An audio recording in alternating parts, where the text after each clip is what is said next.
چۆن تەوبەی نەسوح بکەم بە شێوازێک دڵنیا بم لەوەی خوای پەروەردگار لەسەر ئەو تاوانانە سزام نادات.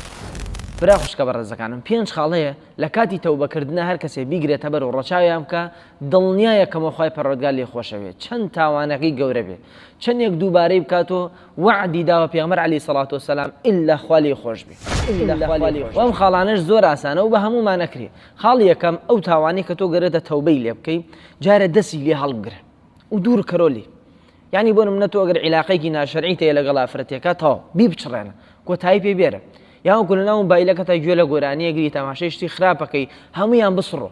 ئەمە خاڵی یەکەم. خاڵی دووەم پەشیمان بەرەو لەو تاوانەی کە کردوتە، بێتاقەت بە بەو تاوانە کاتێ ناوی تێرن کاتی ئەی بینین ئەمە خۆی بۆ خۆی بەشێکە لە تەوبە. پێغەمبەر عەلەیهی سەڵات وسەلام فەرمووی ئەنەدەم تەوبە، پەشیمانی بریتیە لە تەوبە.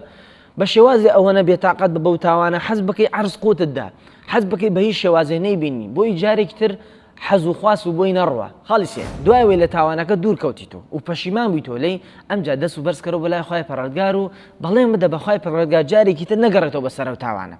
و ئەم بەڵێنە کە داتە خوای پەروەردگار زۆر بەمان کێشەمان ها لە ئەیلا خۆشەویستان.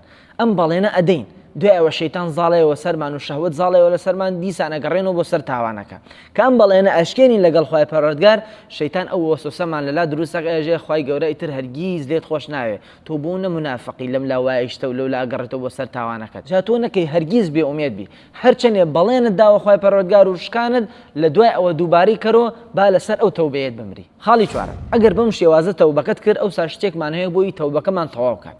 ئەبێت تۆ تەماشای ئەو تاوانەت بکەی. ئەو تاوانە ئەگەر لە حەقی خەڵکی کردوتە لە حەقی نەفسی خۆت نییە تەنیا، ئەگەر لە حەقی خەڵکی کردوتە ئەوە بچی هەوڵ بدەی حەقەکە بگەڕێنی تۆ.